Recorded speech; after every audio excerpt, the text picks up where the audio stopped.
Good evening. As you can see on the slide here, that's the way I've lived my life, that the future is still loading. And that's how it's been for a very long time in my life. And I'll talk about a few incidents here, specifically focusing on failure and why I say that. And this song, some of you may have heard, it's a song from our time or maybe a little before our time, Que sera, whatever will be, the future's not ours to see. And that's what I say, that the future is still loading. And I've used this mantra at many times, 3 of which I will talk about in this presentation in the next 10 or 15 minutes. But the future is always loading. And that's the way I've lived through those 3 failures that I'm going to talk about, and many, many, many more that I've had in my life. As I stand here today, I think I'm more proud of the failures I've had than the successes I've had, because I think the learnings that I've had from the failures are significantly more. I've picked 3 out of my life to talk about specifically today. And for me, like I said, failure is not the opposite of success. I think failure is as much a part of success as anything else is, because if we don't fail, I don't think we are moving. If we don't fail, it just to me means you're not trying. You're not doing anything. To me, failure is a part of the success. And I think also now, given the fact that I spend a fair bit of my time in the startup space, I think it's an extremely important phenomena that we should learn to fail. We should learn to celebrate our failure. And I'm very, very happy at what's happening here today, because this is, in a certain sense, a dream that we should start celebrating success. So to me, failure is not the opposite of success. It's very much a part of success. So let's talk about my first failure. That's me, roughly around the 9th grade when I was in school. And like some of you in the room, I won't say most of you because you're all sitting in the IIIT campus, so a lot of you are the studious types, quote unquote, so you will not probably be like what I was then, that I had no interest in studies. Okay, I was just trying to while away my time, finish, and think as if the education will end one day and the life and the miseries attached to education will end. But as you all know, it doesn't happen that way. And I was faced with my first kind of failure in 9th grade when my report card came and I had failed in 4 subjects. And I was studying in the Kendriya Vidyalaya. Typically, if you failed in 3 subjects, you got a supplementary exam, which means you had to study through your summer break and you could go back and give an exam. And if you passed, then you would move to the next grade. But I had failed in 4, which means I had to basically repeat my class. And that's when the first time it kind of hit me that, if I don't do something, this is what the future is going to be. I then went, obviously got a huge, round of screaming, beating, all of that is associated with, producing a report card with 4 red marks below the line. And then pleaded with them. Fortunately, my parents also felt, I'm the eldest in the family from my mother's side, father's side. My father's a doctor. So from an educated family, here's the first one, the black sheep of the family. So they also felt that let's go and give it an attempt. We went to the school, spoke to the principal, spoke to the teachers. They made an exception and said, despite failing in 4 subjects, we'll allow him to give the supplementary exams. And that's when, for me, the first failure happened. And like I said, for me, failure has always been a part of success.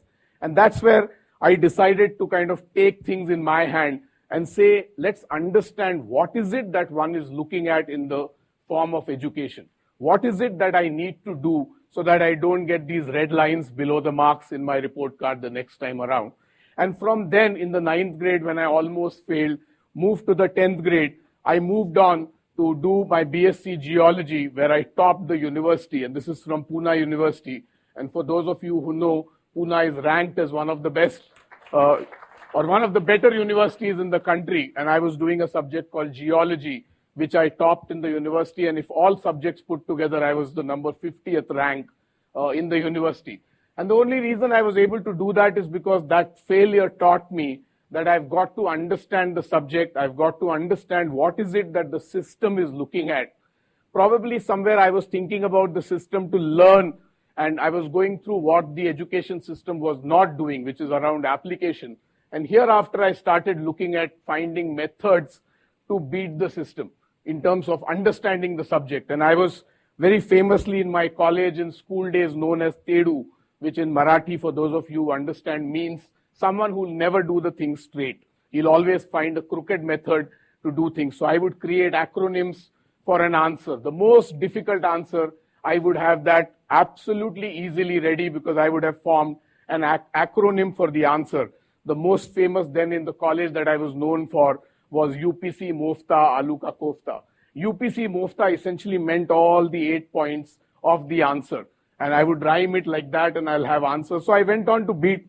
So that was my first failure, that how do you kind of move away from failure, almost failed, to a university topper, all in a matter of about 5 years. So that was my first failure, that I went on top the university, got some scholarships, went on to do various other things in education, did an MBA, did a law, did something in computers, and started my corporate life. And corporate life went on well, did work with some very good marquee clients, marquee brands like DHL, like BPL Mobile, some very, very fantastic companies associated with startups, launched the first call center in India, first conveyor belts in India, multiple activities like that. The first use of digital maps was done by me way back in 94, 95, when application of things like that was not there. And then at the age of about 36 is when I used to work for a UK company, a UK BPO called Liberata, which was UK's second largest BPO company. I was their vice president for India, responsible for setting up the Indian operations. So I used to, live the high life, travel once a month to London, business class, vice president of a global company. All of it that you can tick in the tick box is all the ticks that I had. And then the company decided that they didn't want to continue with the India operations. So they asked me if I'm willing to move to UK because we are not looking at India anymore. And here I was sitting in London in the month of June. 30th June happens to be my birthday. On the 30th of June, my boss calls me and tells me that these are the two possibilities for you now. Either you move to UK or we'll have to let you go because we have nothing to do back in India. And that was the time when in my life I was in the middle of making a purchase of a house of about 1.4 crores. I had made the down payment and I was sitting there, because like I said, I had all the ticks in the boxes. And I said, now is the time. This was in Bombay, in Malad, 2,500 square feet apartment. So way beyond my means, but I said, it's okay. I've got all the ticks. Let me do that. And then I come back and I was going through a personal challenge at home. So I wasn't able to share with anybody else in the family that I don't have a job. For 6 months, I was busy trying to find the next job with an EMI that I'm paying on that fancy house that I bought.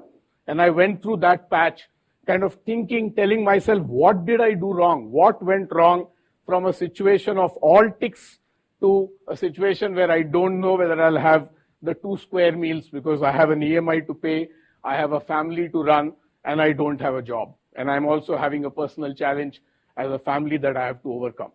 And from there, I kind of, fortunately, like I said, I must have done something right, or God was kind. In about 6 months' time, I found a job with another multinational company, and then kind of life moved on. But that period again, as a failure, taught me that, I think we just have to remain calm, look at things, and I'll talk about some of the learnings that I had from that. But to me, this was also an important failure, which taught me that I have to have preparations, I have to have a plan B, I should have something else in place before you take the plunge.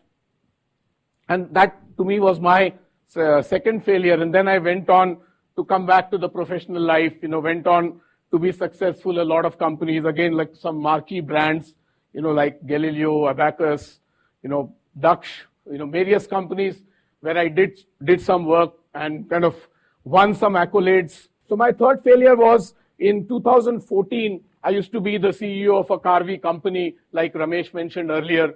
Again, doing quite well, starting a new concept. I've done about 10, 12 startup concepts.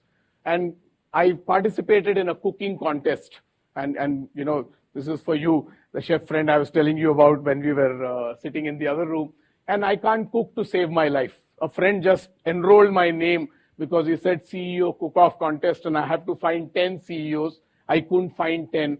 you are a CEO, you work for Karvy, so you kind of meet the criteria, I've registered you, you come have fun. My wife then felt that if I go and make a fool of myself, that won't work. So she said, at least once in your life, try to be in the kitchen, do something. I did that, went to the contest, and did what I could do. After that, I went to the contest basically to say I'll get some good food and some good quality daru. So that's all that matters. Let's go to the Hyatt. This was a contest done by Hyatt. Finished my cooking, hit the bar, was enjoying my drink. They started making the announcements, and they announced saying the winning dish today is the Mediterranean chicken stew. And I called the GM of Hyatt and I said, look, you've got to give it to me. I chose the same dish as the winner chose. So at least I got the dish right, because what I cooked is also the same dish that they made. We did cheers to each other, continued our drinking. 2-3 minutes later, they announced it 2-3 times, and then the organizing team came saying, you can't hear, is it? I said, what is there to hear? You also come have a drink. Let's get on with life. And he said, no, sir, you have won the contest. That's what we've been announcing. Your dish was the winning dish. And that's when my life changed, because I went back, participated in the next round with them in Delhi, was almost like the second person in the second round of that dish. And I created a dish in the second round using seafood, and I don't eat seafood. And I was almost the winner there. And I said, if I can do this, in terms of converting my learnings in the corporate world into cooking, then why don't I do something on my own? And I then quit, started a coaching company. I'm an executive coach, ran a company called Disrupt Thinking for a few years. So that, in that sense, was my failure. I moved out of the corporate world, ran a coaching company for 3.5 years. And that's what Ramesh was referring, that we coined the word of corporate dropouts or corporate jump outs, because we didn't like the sound of dropouts. And just about a year ago, I moved back into the corporate world. And in that 3 years, these are some of the things that I did in terms of mentoring, in terms of running the TEDx platform, in terms of a society that I created called Sahi, which is doing a lot of work along with people like Ramesh and a few others in terms of lake restoration and things like that. So with that, just had a few lessons that I've learned through these failures that I've had. I think one of the greatest lessons that I have at least taken is that whatever happens in your life, and I've been through many things in my life, I think the most important thing I've learned is take responsibility for what's going on. And I keep using the cliche that whatever happens to you is a choice you make. A lot of times we have a method of saying that this is happening to us because circumstances are making this happen to us. And I say circumstances don't make anything to happen. Circumstances at best will make a situation happen. How you deal with it is all in your mind, and it's a choice you make. So take responsibility and not excuses. I have lived my life saying take each day as it comes. I've been through the most difficult times in my life, and I think the only lesson it's taught me is that tomorrow morning is a new morning. So whatever happens today, let's just wake up tomorrow morning because it's a new day. And I must look at it with the hopes of being a new day. And then kind of live the life from there.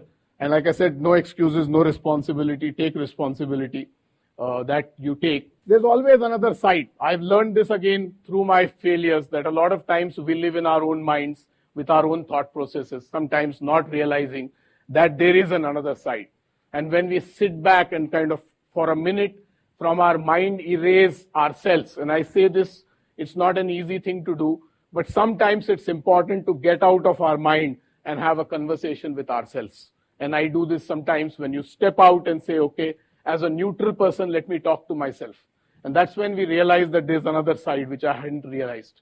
I was still thinking and living in my own thought with my own filter, and hence the world was looking in green, because it's not that the world is green, it's just that my filters were green. And if I change the filters, the world will suddenly change to look at it. Life is not linear, and I've learned that. I'm 51 years of age this year. Life is not linear. We will all have ups and downs, whether it's in the startup world, the corporate world, or in our life, or in our relationships. Life is not linear. That's what you plan, but that's how the life is. And we've got to learn to live with that. And the last, which is my philosophy in life, is that there is no regret. A lot of times people ask me that, what's been your biggest regret? And I've said it hasn't happened to me as yet, because I haven't regretted anything that's happened to me, because it's just a lesson. It's as long as I can learn something out of that, there is no regret. Because regret or sadness or some of these to me are wasted emotion. Because if I can find a method to channelize that energy into doing something, so that regret, if I can use that regret energy, channelize that to do something, then that's what life is all about. There's no point in regretting, there's no point in feeling sad, and there's no point in kind of sitting gloomy, because that's not going to help. As long as you can do something about it, that's what's going to make the difference. So I have lived my life with no regrets, and whatever is happening for a reason, and I'm sure I'll learn something out of that. That's what my life has been, and that's what been my kind of failures. I've only picked 3 of them here, but believe me, there are many, many, many more that I have lived through, and I'm sure a lot of us have lived through. So thank you very much.